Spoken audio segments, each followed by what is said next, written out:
Sunnah di sini adalah semua yang dijalankan oleh Nabi kita Muhammad sallallahu alaihi wasallam. Segala sikap, perilaku, pilihan beliau, itulah yang dimaksud dengan as-sunnah di sini. Kemudian al-jamaah, apa yang dimaksud dengan al-jamaah? Yang dimaksud jamaah di sini adalah para sahabat. Jamaatus sahabah, para sahabat ridwanullah alaihim ajma'in. Karena para sahabat adalah murid-murid Nabi kita Muhammad sallallahu alaihi wasallam. Mereka lah yang menyampaikan Al-Quran kepada kita. Mereka lah yang menyampaikan Islam kepada kita. Mereka lah yang menyampaikan sunnah-sunnah dan perilaku-perilaku Rasulullah SAW. Semuanya kepada kita. Mereka sampaikan semuanya kepada generasi sesudahnya. Inilah yang disebut dengan al-jamaah. Yang Nabi SAW pernah menyebutkan di dalam sabdanya yang mulia dengan sanad yang sahih. Ketika Nabi menyebutkan iftaraqatil yahud ila 71 firqah.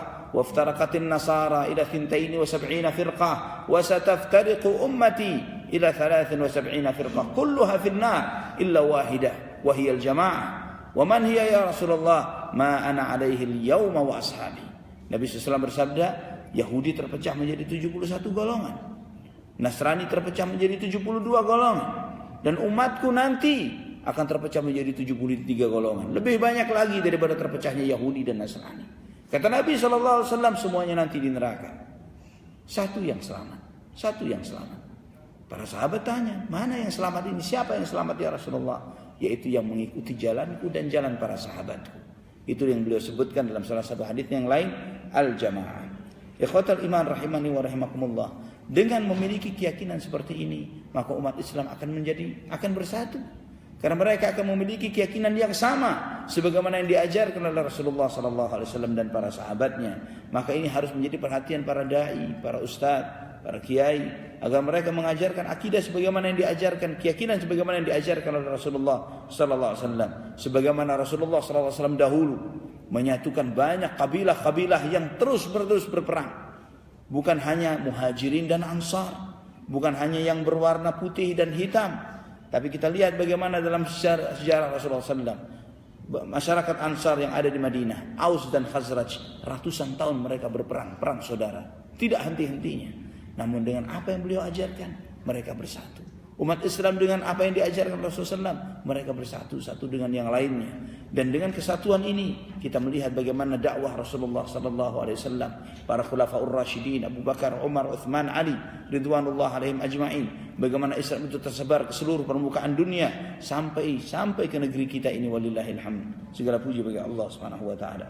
Juga ikhwatal iman rahimani wa rahimakumullah. Akidah yang benar, akidah yang diajarkan oleh Rasulullah SAW menanamkan ke dalam hati kita akan kemuliaan Al-Quran dan Sunnah, keagungan Al-Quran dan Sunnah, sehingga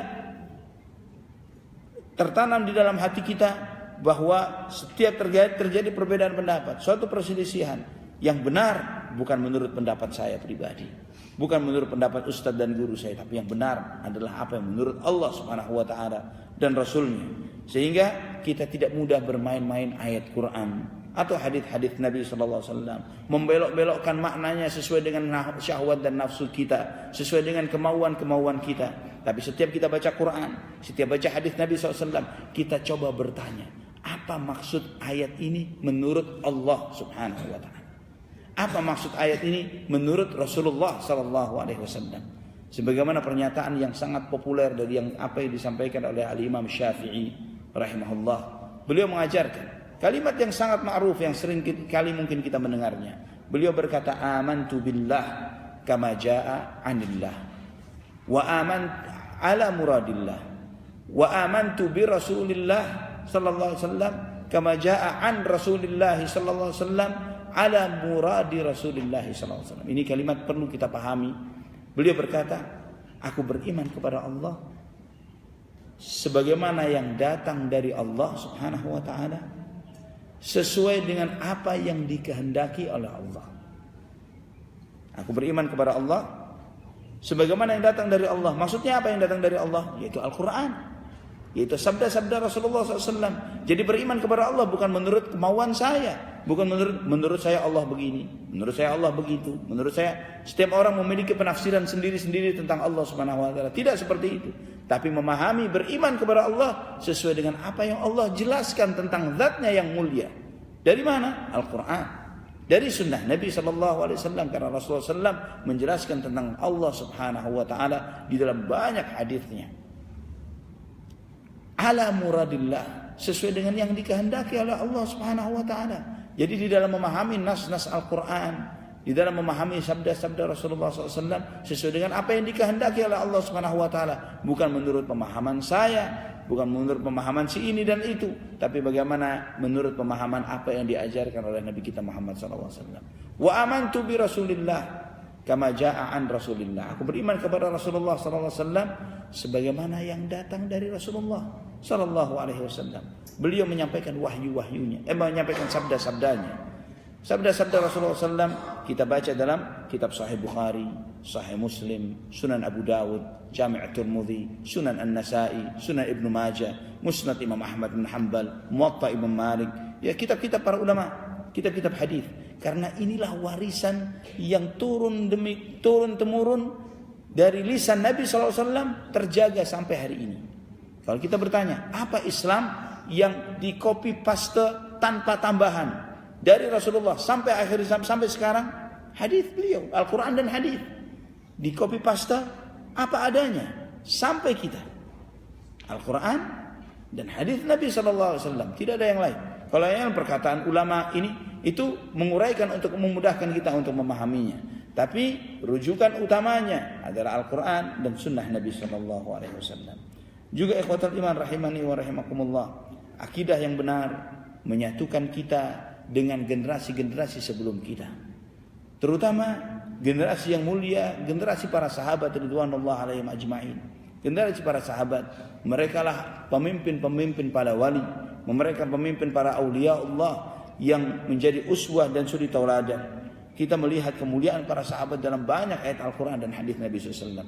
Nanti secara khusus kita akan membahas tentang bab bagaimana sikap dan keimanan, keyakinan kita terhadap para sahabat ridwanullah alaihim ajma'in. Kita melihat salah satunya ikhwatul iman, Abdullah ibnu Mas'ud radhiyallahu anhu. Beliau menjelaskan bagaimana kemuliaan para sahabat dalam sebuah riwayat yang diriwayatkan oleh Imam Ahmad, Al-Bazzar, At-Tabrani, Abu Nuaim dan yang lainnya. Beliau berkata, innallaha nazara fi qulubil ibad fawajada qalba Muhammadin sallallahu alaihi wasallam khaira qulubil ibad fastafahu li nafsihi fabta'athahu bi risalatihi. Sesungguhnya Allah Subhanahu wa taala melihat hati seluruh hambanya.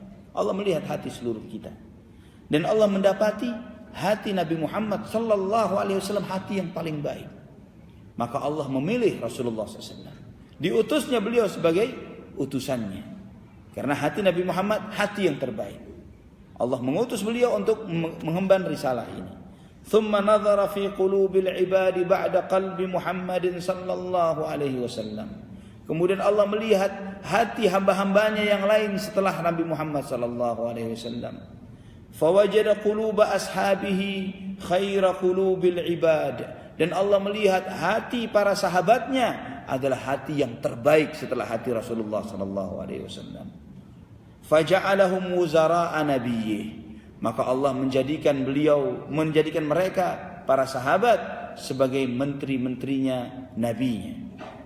Yuqatiluna ala dinih. Para sahabat ini berperang dengan membela agama Rasulullah SAW. Fama ra'ahul muslimuna hasanan fahuwa indallahi hasanun. Maka apa yang baik menurut para sahabat itu adalah yang baik menurut Allah Subhanahu wa taala. Wa ma ra'auhu sayyi'an fahuwa indallahi sayyi'un.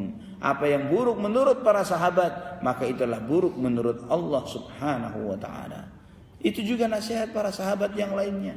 Ibnu Umar radhiyallahu anhuma, ketika di akhir-akhir hidupnya beliau melihat banyak fitnah-fitnah, peperangan, pemberontakan dan yang lain sebagainya, maka beliau menasihati kepada orang-orang yang hidup pada saat itu. Kata Ibnu Umar, beliau termasuk sahabat junior, sahabat yang kecil, ya, masih kecil ditinggal mati oleh Nabi sallallahu alaihi wasallam. Di antara nasihat beliau berkata, "Man kana mustannan falyastanni biman qad mat. Ulaika ashabu Muhammadin sallallahu alaihi wasallam." Barang siapa yang mau mencari contoh, ingin mencari suri tauladan, carilah kepada mereka yang sudah mati. Maksudnya adalah para sahabat ridwanullah alaihim ajma'in.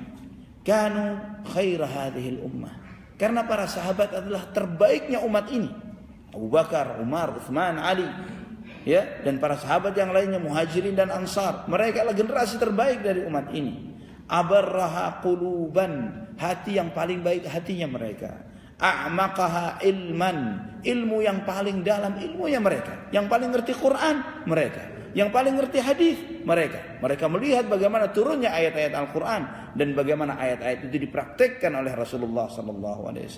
Yang paling dalam ilmunya, yang paling baik hatinya. Wa aqallaha takallufan, yang paling sedikit merasa terbebani. Mereka setiap ayat mereka jalankan, setiap hadis mereka praktekkan tanpa banyak bertanya. Ketika Nabi memerintahkan sedekahlah, mereka tidak segan-segan untuk menyedekahkan seluruh hartanya di jalan Allah Subhanahu wa taala. Mereka sedikit sekali merasa terbebani dengan syariat ini. Qaumun ikhtarahumullahu li suhbati nabiyhi sallallahu alaihi wasallam. Mereka adalah kaum yang dipilih oleh Allah Subhanahu wa taala untuk menjadi sahabat nabinya salawatullahi wasallamu alaihi. Naqala dinahu fatashabbahu bi akhlaqihim wa taraiqihim.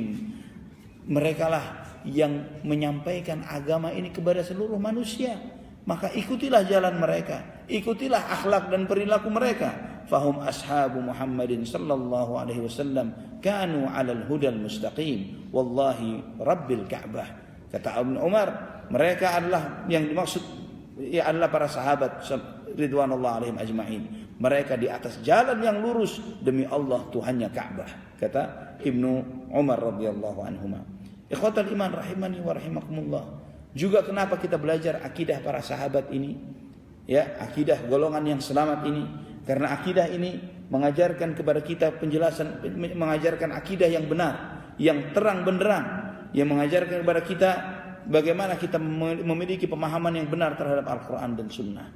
Jauh dari pentakwilan, jauh dari menolak sebagian ayat atau sebagian sifat-sifat Allah Subhanahu wa taala atau menyerupakan Allah Subhanahu wa taala dengan makhluknya. Maka seseorang yang berselisih tentang zat Allah misalnya, atau tentang takdir, atau tentang Nabi Muhammad SAW, atau tentang sahabat, atau tentang karamah para wali, atau tentang hal-hal yang lainnya tentang akidah. Kalau dia merujuk kepada apa yang diajarkan oleh para sahabat ridwanullah alaihim ajma'in, maka akan selesai masalahnya. Akan selesai dengan mudah, karena apa yang diuraikan oleh Allah dan Rasulnya dengan pemahaman para sahabat ini sangat jelas. Tidak ada yang remang-remang. Tidak ada pentakwilan yang hanya dipahami oleh sekelompok orang dan tidak dipahami oleh banyak kaum muslimin. Tidak ada penolakan terhadap ayat-ayat Al-Quran dan Sunnah Nabi SAW. Dan inilah pemahaman akidah yang paling logis yang bisa diterima oleh seseorang. Karena kita meyakini tidak ada seorang pun yang lebih tahu tentang Allah melebihi Allah Subhanahu wa taala. Maka yang menjelaskan tentang Allah yang paling benar ya Allah Subhanahu wa taala sendiri. Setelah Allah, yaitu Rasulullah SAW yang lebih tahu tentang Allah Subhanahu wa taala.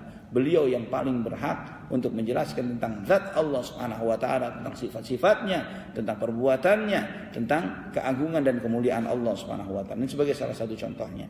Ini ikhwatal iman rahimani wa rahimakumullah, kajian tentang akidah al-wasithiyah, kitab akidah al-wasithiyah ini. Mungkin pada kesempatan ini sifatnya adalah prolog, permulaan, muqaddimah. Saya belum membahas kepada isi bukunya. Kenapa? Karena buku muqaddimah ini sangatlah penting bagi kita supaya kita paham bagaimana kedudukan kitab yang akan kita bahas ini. Kitab Al-Aqidah Al-Wasithiyah. Kenapa disebut dengan Al-Wasithiyah? Kenapa diberi nama kitab Al-Aqidah Al-Wasithiyah? Ya, pertama kita harus tahu kenapa kita memilih kitab ini. Kitab ini ditulis oleh Syekhul Islam Ibnu Taimiyah. Yang menulis Ibnu Taimiyah rahimahullah, gurunya para ulama di zamannya. Beliau hidup di abad ke-7 Hijriah. Beliau di dalam menyusun kitab akidah ini mengikuti jejak para sahabat, tabi'in, tabi'ut tabi'in, generasi sebelum-sebelumnya. Beliau menjelaskannya dengan kalimat-kalimat yang mudah dipahami, dengan kalimat-kalimat yang sederhana, dengan dalil-dalil yang sahih, dengan kalimat-kalimat yang ringkas. Beliau rahimahullah setelah menulis buku ini, buku kecil ini, banyak dicatat ulang oleh dan disebarkan ke seluruh penjuru dunia pada zaman itu, di seluruh penjuru negerinya kaum muslimin. Banyak yang menghafalnya, mempelajarinya karena mudahnya kitab ini untuk dipelajari. Juga nama Al-Wasitiyah, kata Al-Wasit itu adalah salah satu daerah di negeri Mesir. Ya, pada saat itu kalau sebagaimana Ibnu Taimiyah ketika ditanya tentang menulis akidah ini, beliau mengatakan bahwa dari daerah Wasit datanglah salah seorang hakim yang salah satu hakimnya datang kepada beliau dan meminta kepada beliau. Yang kata beliau, seorang syekh, seorang yang sangat saya hormati yang bernama Radiyuddin Al-Wasiti, salah seorang penganut mazhab Syafi'i.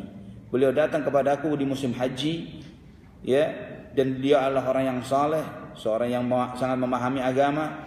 Beliau mengeluhkan kepada aku tentang banyaknya manusia di negeri beliau, terutama yang hidup di kalangan bangsa Mongol, yang mereka tidak paham tentang agama dan seringkali berbuat kezaliman, dan mulai pudarnya pemahaman tentang agama tentang agama Islam, tentang akidah. Maka beliau meminta kepada aku untuk menulis sebuah buku tentang akidah yang akan dijadikan pedoman pegangan untuk beliau dan keluarganya. Maka aku sampaikan kepadanya, kepada orang tersebut, kepada Radiyuddin Al-Wasiti, cukup dengan kitab-kitab para ulama terdahulu. Tidak perlu saya sendiri yang saya menulis ulang. Ikuti kitab-kitab para ulama yang terdahulu. Seperti misalnya Al-Fiqhul Akbar yang ditulis oleh Imam Abu Hanifah, atau misalnya kitab akidah yang ditulis oleh Imam Ibnu Abi Hatim Ar-Razi, atau para ulama-ulama sunnah sebelum Ibnu Taimiyah rahimahullah. Namun beliau mengeluh, meminta kepadaku untuk terus-menerus menulisnya. Maka aku menulis akidah ini. Aku menulisnya setelah salat asar, dan alhamdulillah kitab ini tersebar di mana-mana. Dan subhanallah ikhwatal iman, kata wasit itu kalau diarabkan dari kata wasat. Wasat itu artinya pertengahan. Wasat itu tengah, tidak condong ke kanan, tidak condong ke kiri.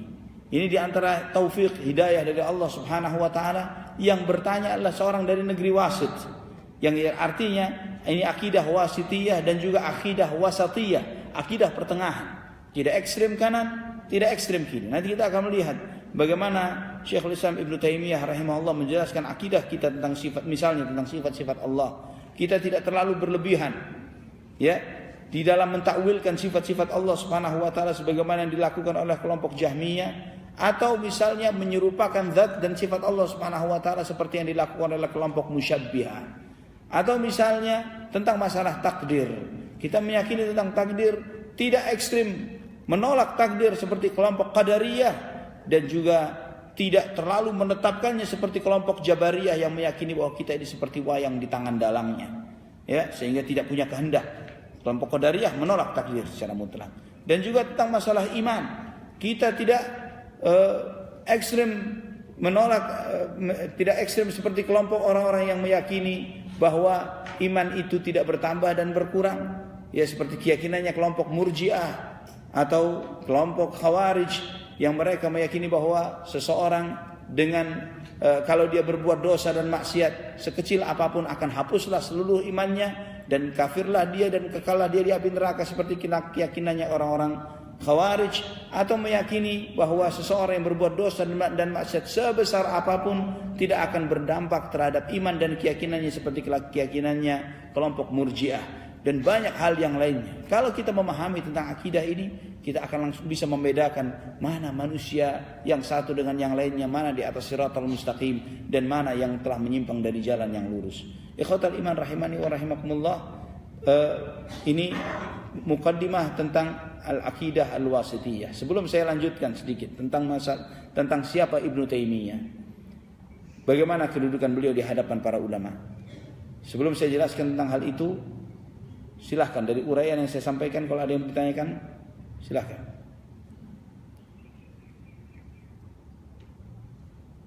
Ada yang mau ditanyakan? Monggo.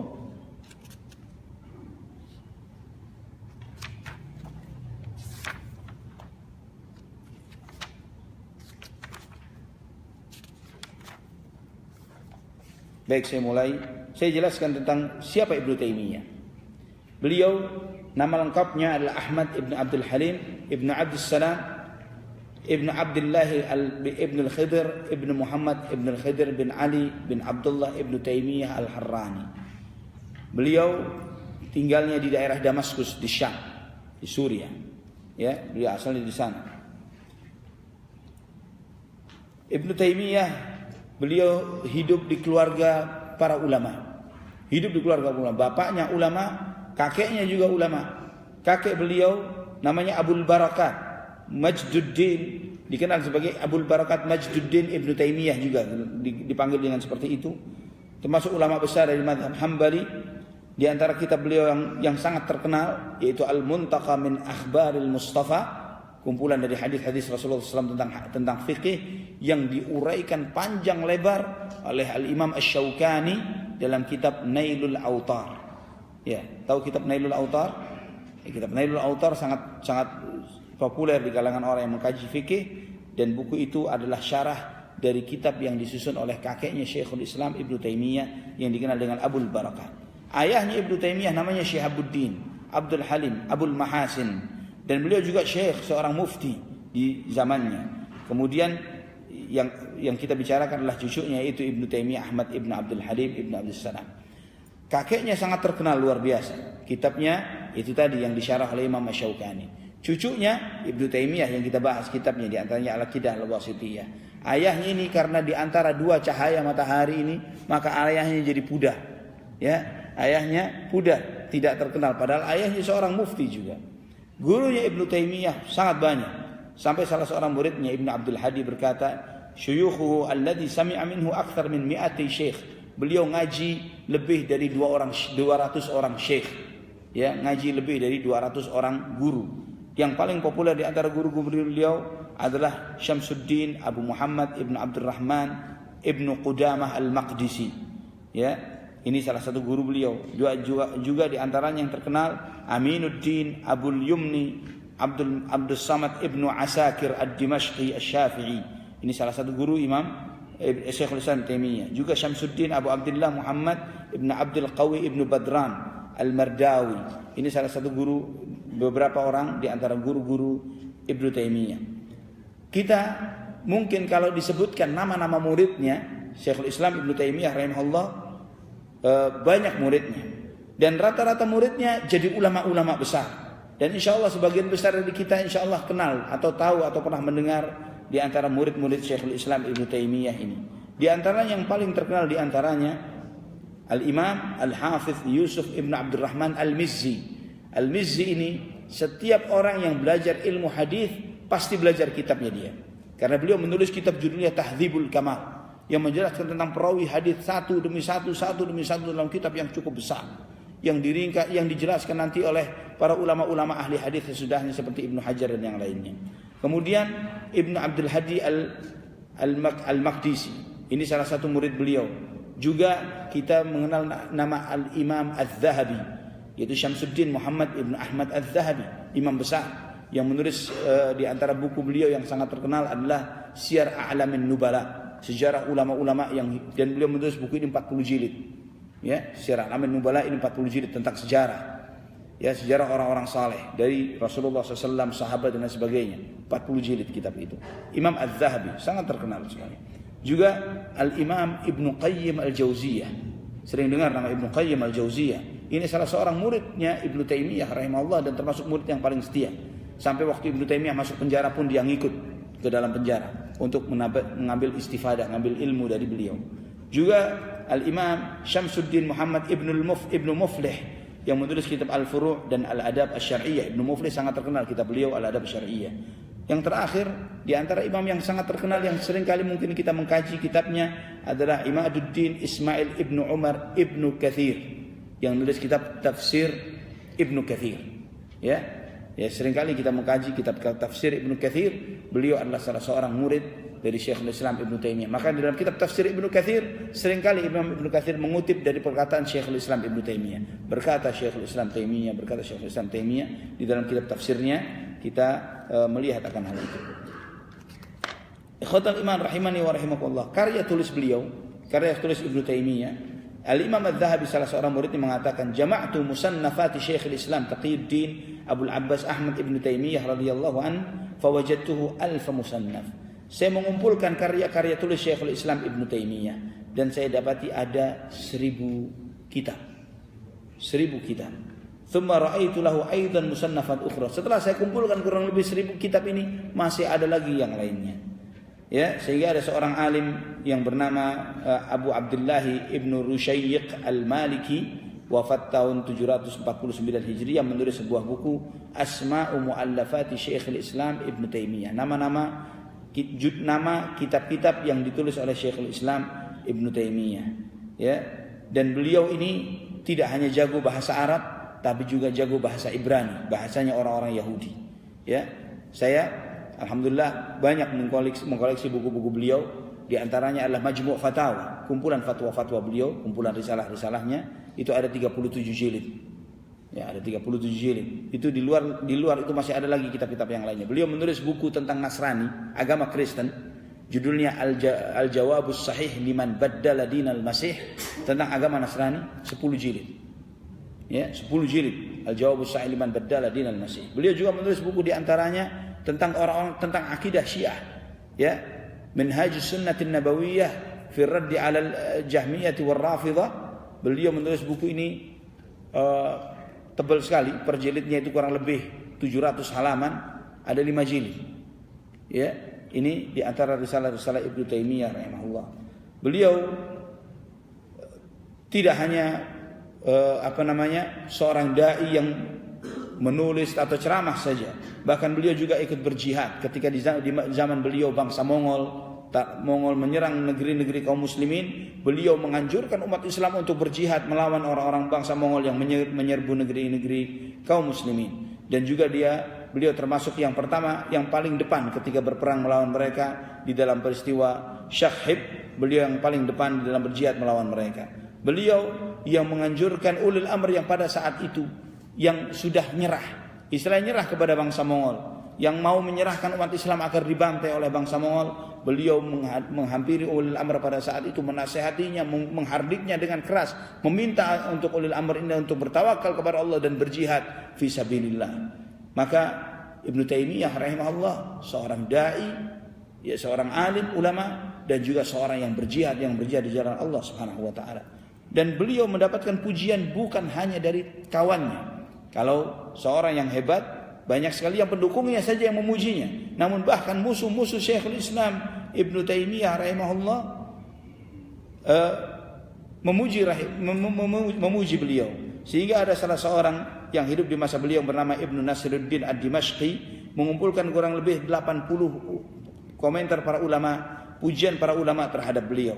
Di antaranya di kitab beliau yang berjudul Ar-Raddul Wafir. Ya, di sana dia menyebutkan tentang pujian para ulama terhadap Syekhul Islam Ibn Taimiyah rahimahullah. Dan di antara yang memuji itu adalah orang-orang yang tidak senang dengan Ibn Taimiyah. Ya, saya sebutkan di antaranya adalah Kamaluddin Ibn Zamlakani. Ya, beliau ini salah seorang yang tidak suka kepada Ibn Taimiyah. Apa kata beliau tentang Ibn Taimiyah? Kana idza su'ila an fannin min al-ilmi dhanna ar-ra'i was-sami' annahu la ya'rifu ghaira hadzal fann. Beliau Ibn Taimiyah kalau ditanya tentang suatu ilmu, seakan-akan orang yang melihat atau yang mendengar jawaban Ibnu Taimiyah, dia akan mengira bahwa Ibnu Taimiyah cuma tahu ilmu ini saja. Jadi kalau ditanya tentang ilmu hadis, Ibnu Taimiyah menjelaskan tentang ilmu hadis, tentang mustalah hadis, jarh wa ta'dil, tentang rijal, tentang sebagainya, seakan-akan dia sangat mendalami ilmu ini dan bukan mendalami ilmu yang lainnya. Kalau ditanya tentang tafsir, seakan-akan dia jagonya cuma tentang tafsir. Ya, dan beliau memiliki kitab judulnya Al-Tafsirul Kabir 10 jilid. Ibnu Taimiyah menjelaskan tentang bab tafsir ini dalam 10 jilid kitab beliau. Dan wa hakama anna ahadan la ya'rifu mithlah, dan dia akan mengira, orang yang bertanya kepada beliau akan mengira bahwa tidak ada orang yang lebih ngerti tentang hal ini seperti beliau. Wa kana al-fuqaha'u min sa'iri at-tawa'ifi idza jalasu ma'ahu istafadu fi madhabihim minhu ma lam yakunu 'arafuhu qabla dhalik. Dan bahkan orang-orang yang bermadhab berbeda dengan beliau, kalau duduk kepada beliau dan belajar tentang madhabnya, misalnya orang madhab Syafi'i, ngaji tentang madhab Syafi'i kepada Ibnu Taimiyah rahimahullah, maka dia akan mendapatkan pemahaman tentang madhab Syafi'i yang tidak dipahami oleh ulama itu. Ulama ini yang muji musuhnya, ya, yang muji ini bukan kawannya Ibnu Taimiyah, tapi orang yang tidak suka kepada Syekhul Islam. wala yu'rafu annahu nadhara ahadan fanqata'a ma'ahu, dan tidak pernah tahu dia berdebat dengan seseorang dan beliau kalah dalam masalah ini. Wala takallama fi ilmin min al-ulum sawa'an kana min ulum asy-syar'i aw am ghairiha illa faqa fihi ahlahu wal mansubina ilaihi lam yura min 500 sanah ahfadhu minhu. Dan kalau beliau berbicara tentang ilmu syariat atau yang lainnya, saya tidak pernah tahu ada orang yang lebih ngerti tentang beliau. Sejak 500 tahun saya mempelajari sejarah para ulama, saya tidak pernah tahu seseorang yang memiliki pemahaman hafalan ilmu seperti beliau, Ibnu Taimiyah rahimahullah rahmatan wasi'ah. Terakhir, ya saya tutup tentang apa yang sering kali kita dengar tentang tuduhan negatif tentang beliau. Ya, ada salah seorang penulis yang bernama Ibnu Battuta. Ibnu Battuta ini suka jalan-jalan. Ya, dia suka musafir ke satu negeri ke negeri yang lainnya. Beliau di dalam risalahnya Ibnu Battuta ini, perjalanan Ibnu Battuta, beliau banyak menyebutkan hal-hal aneh di antaranya. Di antaranya beliau berkata, ya Ibnu Battuta ini berkata, waktu wasaltu yaumal khamis astasi min syahri Ramadan al-mu'azzam am 26 ila Madinah Dimashq Asy-Syam. Saya sampai pada hari Kamis tanggal 9 bulan Ramadan pada tahun 26 di negeri Damaskus, di negeri Syam. Kemudian beliau berkata bahwa di negeri Damaskus itu banyak para ulama yang terkenal di mazhab Hambali, di antara mereka adalah Imam Ibnu Taimiyah, pembesar di negeri Syam yang jago di dalam banyak tentang masalah agama. Namun dia punya masalah di akalnya sedikit, kata Ibnu Battuta. Ya, dan orang-orang ahlu Damaskus sangat mengagungkan beliau. Suatu hari pada hari Jumat, kata Ibnu Battuta, saya hadir di majelisnya dia waktu itu beliau sedang khutbah Jumat di atas mimbar. Dia mengasihati mereka, memperingatkan mereka, dan di antara apa yang dia ucapkan, dia berkata, Ibnu Taimiyah berkata, sesungguhnya Allah Subhanahu wa taala turun dari langit dunia, turun ke langit dunia seperti turunku ini. Ibnu Taimiyah kemudian mencontohkan dengan turun dari atas mimbarnya. Maka ada seorang alim ulama dari mazhab Malik yang bernama Ibnu Zahra mengingkari apa yang dilakukan oleh Ibnu Taimiyah ini, dan namun masyarakat sudah sangat fanatik kepada Ibnu Taimiyah, mereka memukuli orang alim ini dengan sandalnya. Ini yang disampaikan oleh Ibnu Battuta dalam risalah beliau yang berjudul Rihlah, perjalanan. Ya, ikhwatal iman, banyak orang yang nukil perkataan ini, ya, bahkan di kalangan orang-orang yang tidak suka Ibnu Taimiyah. Di negeri kita juga seperti itu. Saya melihat di antaranya, saya pernah membaca salah satu buku yang berjudul 40 masalah agama kalau tidak salah. Ya, 40 masalah agama. Di sana dikutipkan tentang kisah-kisah ini. Padahal kalau kita melihat bahwa Ibnu Taimiyah rahimahullah ya sangat jauh dengan pendapat ini. Dan yang lebih lucu lagi, di tahun yang dikatakan Ibnu Taimiyah ceramah Jumatan dan yang lain sebagainya, di tahun itu Ibnu Taimiyah sudah dipenjara. Dan beliau dipenjara sampai meninggal dunia. Ya, artinya beliau dipenjara dan tidak keluar kecuali sudah ditandu. Sebagaimana dijelaskan oleh para ulama ahli sejarah tentang hal ini. Jadi kelihatan sekali bahwa Ibnu Battuta ini mengarang cerita itu. Dan tidak heran sampai Ibnu Khaldun, seorang ahli ulama yang ahli sejarah, beliau mempermasalahkan apa yang ditulis oleh Ibnu Battuta ini karena dia menceritakan hal-hal aneh. Ya, di antaranya ketika dia ke negeri India, ya, ketika ke India, dia menyebutkan bahwa dia bertemu dengan seorang syekh yang umurnya 350 tahun. Tapi bagusnya wajahnya seperti enggak lebih dari orang yang berusia 50 tahun. Ketika saya mencium tangannya, saya memeluknya, kulitnya sangat halus seperti anak muda. Ya, kata Ibnu Battuta dalam bukunya ini. Dan dia mengatakan bahwa wa dzukira li annahu fi kulli mi'ati sanah yanbutu lahu sya'ru wal asnan. Bahwa orang tua yang umurnya 350 tahun ini setiap umurnya nambah 100, kulitnya berubah baru dan giginya tumbuh lagi. Ini ceritanya si Ibnu Battuta dalam kitab itu. Jadi menunjukkan aneh-aneh dan belum lagi hal-hal keanehan yang lainnya. Ini salah satu hal yang perlu saya sampaikan tentang Ibnu Taimiyah supaya banyak orang yang kadang sampai kisah ini tapi tidak memahami kebenaran kisah tersebut sehingga salah di dalam memahami siapa Syekhul Islam Ibnu Taimiyah rahimahullah rahmatan wasi'ah. Wallahu taala ala wa alam bisawab. Insyaallah pada pertemuan berikutnya kita akan mulai membahas kitab ini dari muqaddimahnya, dari permulaan, dan kemudian kita masuk kepada materi tentang terutama pertama beliau Ibnu Taimiyah rahimahullah menjelaskan tentang ma'rifatullah, tentang mengenal Allah Subhanahu wa taala. Beliau menjelaskan bagaimana iman kepada Allah Subhanahu wa taala yang diajarkan oleh Rasulullah SAW dan para sahabatnya. Insyaallah pada pertemuan berikutnya kita akan mulai masuk kepada kitab ini. Sekarang kita baru muqaddimah dan mengenal bagaimana kedudukan kitab Al-Aqidah Al-Wasithiyah. Wallahu taala a'lam bishawab. Ada yang bertanya? Silakan. Assalamualaikum warahmatullahi wabarakatuh. Waalaikumsalam warahmatullahi wabarakatuh. Ada seorang yang bertanya kepada saya, Pak Ustadz, ini. Ya. Mungkin mereka kan sering mendengarkan azan atau ada kata-kata tiada Tuhan selain Allah. Iya. Itu apa yang bisa saya jawab? Saya bingung Pak Ustadz, tiada Iya. Tuhan selain Allah gitu kan. Terus yang kedua tadi itu pertanyaan yang pertama, yang kedua, kalau ada perselisihan kita kembalikan kepada Al-Quran, itu apa gimana tindakan kita di Pak Ustadz? Gitu aja. Yang bertanya siapa, Bu? Muslim atau non muslim? Yang non-muslim, Pak Ustadz. Yang pertama non muslim. Oke. Kalau non muslim bertanya, tidak ada Tuhan selain Allah, jelaskan kepada mereka bahwa segala Tuhan, segala sesembahan yang disembah selain Allah itu tidak layak disembah. Tanya kepada dia, kita ini Khaliq atau makhluk, pencipta atau yang dicipta? Jawabannya, kita yang diciptakan, kita makhluk, kita bukan Khaliq. Layaknya makhluk itu menyembah siapa? Menyembah sesama makhluk atau menyembah Tuhannya makhluk yang menciptakan seluruh makhluk? Logika harusnya gimana? Yang disembah adalah Tuhannya makhluk. Ya.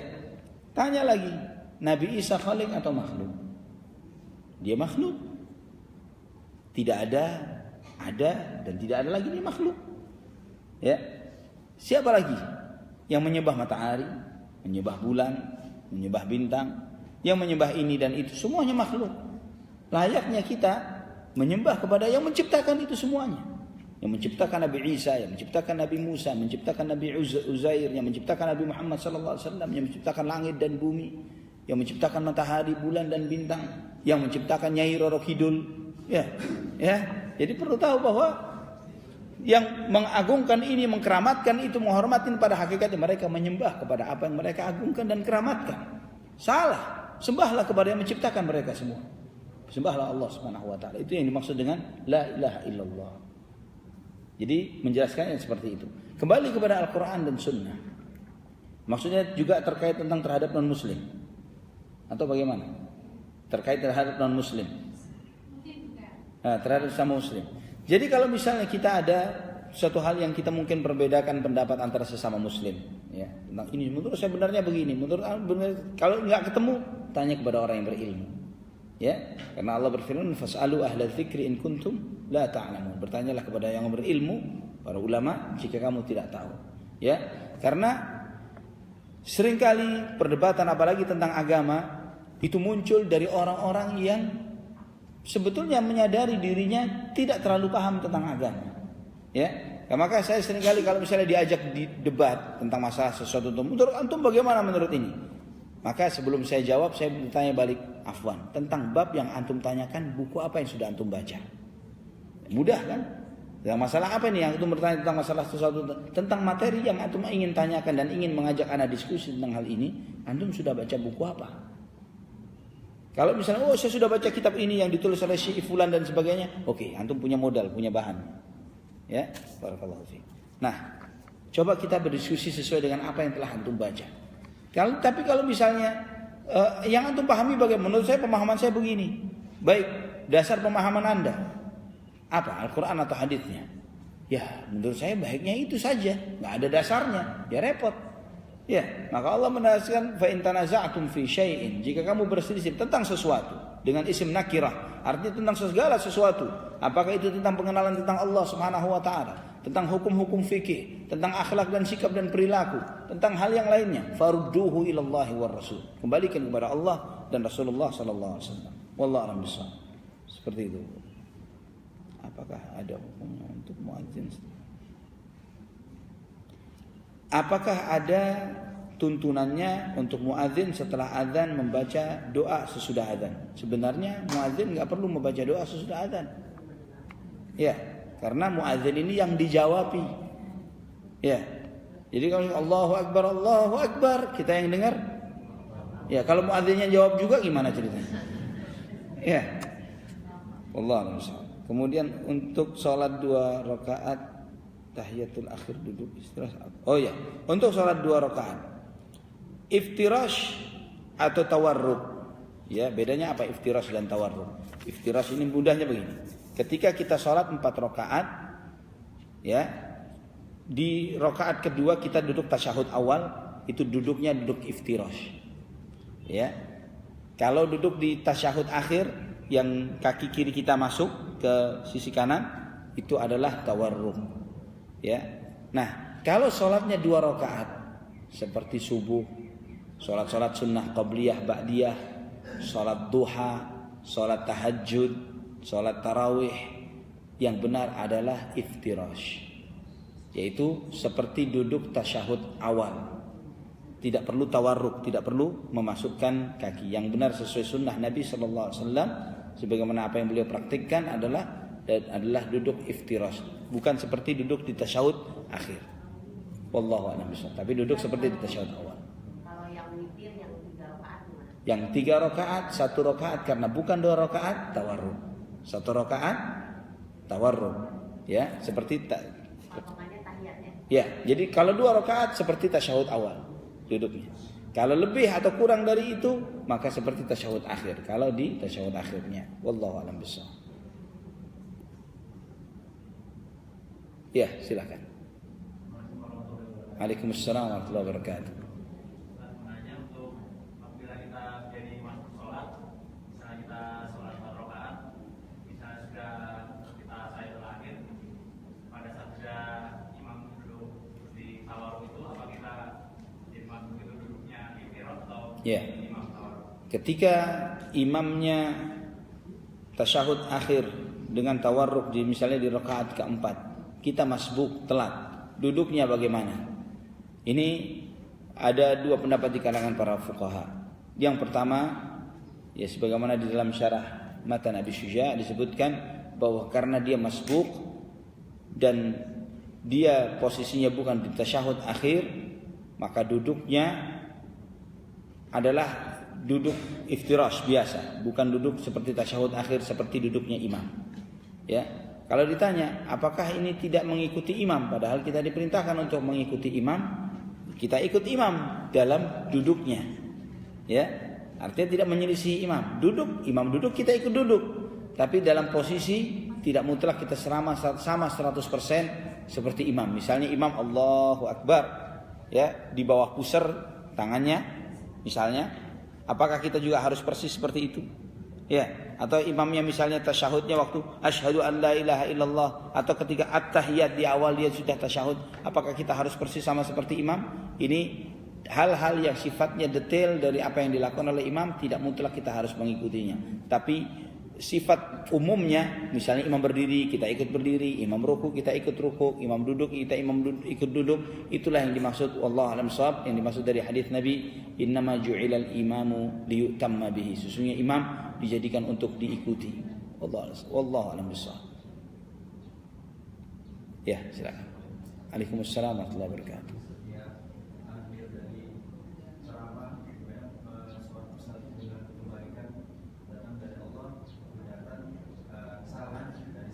Ya. Kemudian adanya kebaikan dan kejahatan, itu kebenaran dari Allah, kebaikan dari Allah. Kenapa kejahatan itu padahal semua segala sesuatu itu datang dari Allah. Ya.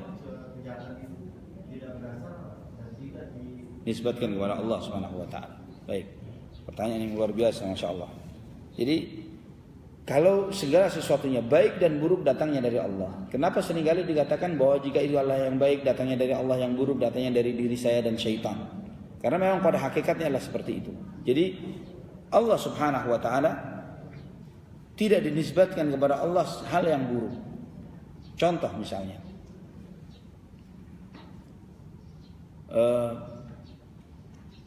Di dalam ayat Al-Quran, di surat Ali Imran, Allahumma malikal mulk, tu'til mulka man tasha, wa tanzi'ul mulka mimman tasha, wa tu'izzu man tasha, wa tudhillu man tasha, biyadikal khair, innaka ala kulli syai'in qadir. Disebutkan dalam ayat itu, ya Allah, raja segala raja, yang menguasai segala kekuasaan. Engkau memberikan kekuasaan kepada siapa yang Engkau kehendaki, Engkau cabut kekuasaan dari siapa yang Engkau kehendaki, Engkau muliakan siapa yang Engkau kehendaki, Engkau hinakan siapa yang Engkau kehendaki. Tu'izzu man tasya wa tudhillu man tasya, biyadikal khair, di tanganmu lah kebaikan. Innaka ala kulli syai'in qadir, sesungguhnya Engkau maha kuasa atas segala sesuatu.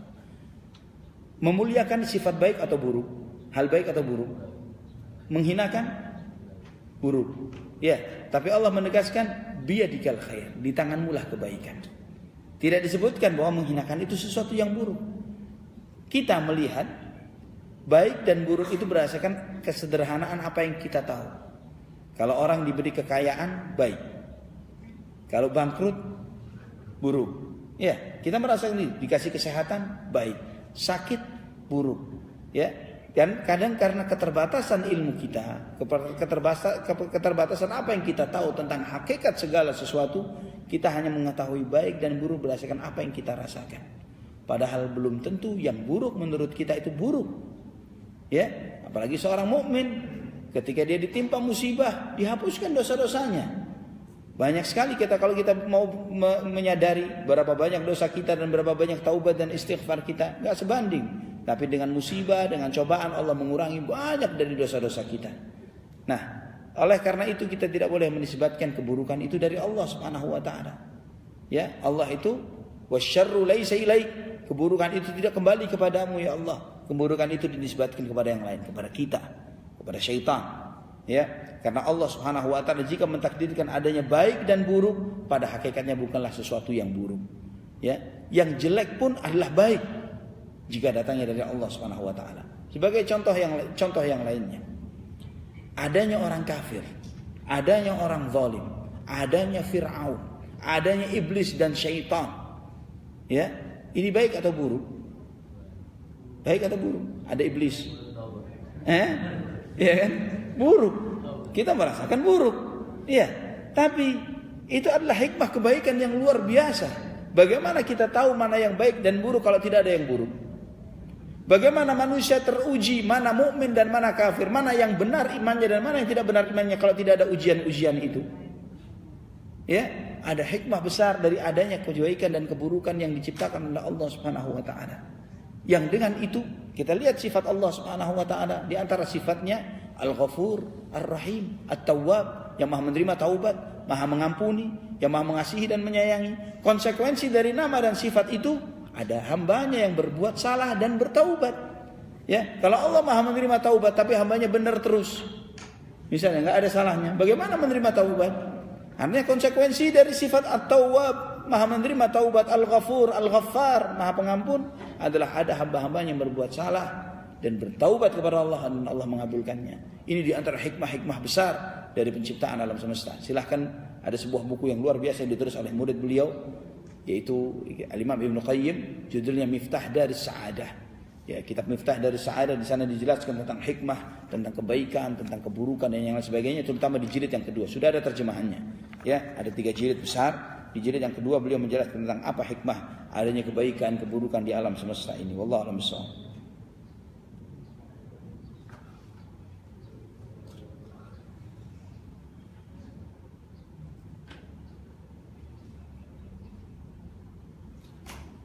Ya, ini pertanyaannya Masya Allah juga. Pertanyaan yang mengatakan bahwa Rasulullah SAW bersabda bahwa di akhir zaman umatnya terpecah menjadi 73 golongan.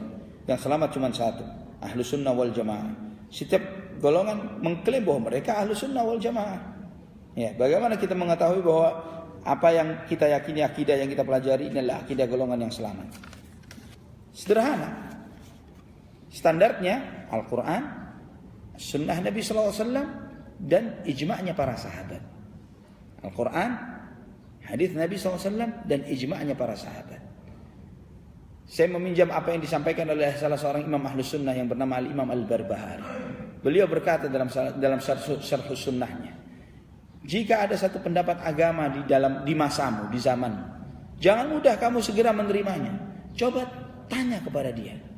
Apakah apa yang Anda sampaikan kepada saya ini, yang kau ajarkan tentang agama ini, diamalkan oleh Nabi atau tidak? Diajarkan dan diamalkan oleh Nabi atau tidak? Dan tanya lagi pertanyaan kedua. Apakah itu dipraktikkan oleh para sahabat ridwanullah alaihim ajmain atau tidak? Kalau dua pertanyaan ini dijawab iya, itu agama. Itu bagian dari Islam. Pegang teguh kuat-kuat. Itu bagian dari agama Islam. Kalau tidak ada, itu bukan dari agama Islam yang diridhai oleh Allah Subhanahu wa taala, bukan dari Islam sama sekali. Sederhana. Ya, karena kita mencoba meniti jejaknya Rasulullah dan para sahabatnya ridwanullah alaihim ajmain, tidak lebih, tidak kurang. Kita berusaha seperti itu. Maka intinya Al-Qur'an, hadis Nabi sallallahu alaihi wasallam dan ijma'nya para sahabat ridwanullah alaihim ajmain. Dengan mengetahui ini banyak hal terselesaikan. Kalau kita mau jujur dengan diri kita, apakah ada Al-Qur'annya, ada hadisnya, ijma' para sahabat. Jika Qur'annya nggak ada, atau misalnya Qur'annya dipahami sesuai dengan apa yang dia pahami, bukan apa yang dipahami oleh Rasulullah SAW. Hadisnya pun demikian. Dan juga apa yang dia pahami dari Qur'an dan hadis tidak pernah dipraktikkan oleh para sahabat. Sahabat sendiri tidak tahu. Bagaimana kita bisa mengklaim bahwa apa yang kita yakini dan atau kita pegangi ini sesuatu yang benar. Sedangkan Rasulullah SAW tidak pernah mengamalkannya. Artinya Rasulullah tidak tahu kalau itu baik. Karena kalau tahu Nabi SAW bahwa hal itu baik, pasti diajarkan oleh Nabi. Tidak mungkin ada suatu kebaikan disembunyikan oleh Nabi. Tidak mungkin ada suatu kebaikan tidak diajarkan oleh Rasulullah SAW. Tidak mungkin ada suatu kebaikan tidak dipraktikkan oleh beliau. Ini mustahil. Kemudian bisa jadi diajarkan tapi tidak dipraktikkan. Bisa seperti sabda-sabda beliau. Kalau demikian pasti para sahabat pasti mengamalkannya. Nggak mungkin tidak. Tidak mungkin ada suatu kebaikan tentang Islam. Ternyata ada seorang alim ulama yang hidup sesudah generasi para sahabat lebih ngerti Islam melebihi Abu Bakar, Umar, Utsman, Ali. Nggak mungkin. Nggak mungkin ada seorang kiai sehebat apapun, ustadz, habib, siapapun syekh yang punya ilmu agama lebih paham daripada Abu Bakar, Umar, Utsman, Ali. Mustahil. Kita tanya. Apakah Abu Bakar tahu tentang apa yang antum ajarkan ya Ustaz? Apakah mereka mempraktikkan seperti apa yang antum praktikkan? Kalau enggak, Abu Bakar enggak pernah mengamalkannya. Umar juga, Utsman juga, Ali tidak. Subhanallah. Khulafaur Rasyidin yang paling paham tentang Quran dan Sunnah, yang paling cinta kepada Rasulullah SAW, yang paling mempraktikkan ilmu agama ini, yang paling mengamalkannya, berjihad di jalan Allah dengan penuh ketulusan dan kejujuran. Mereka sendiri tidak tahu tentang apa yang antum ajarkan. Artinya antum lebih ngerti dari mereka? Mustahil. Sederhana. Dan yang akan kita bahas lebih mendalam tentang masalah keyakinan dan keimanan, tentang ma'rifatullah, ma'rifatul Rasul sallallahu alaihi wasallam dan ma'rifatul dinil Islam. Kita akan membahas secara mendalam nanti insyaallah tentang bagaimana keimanan kepada Allah Subhanahu wa taala ini. Wallahu a'lam bishawab. Ada lagi yang ditanyakan? Pertanyaan terakhir. Silakan. Waalaikumsalam warahmatullahi wabarakatuh.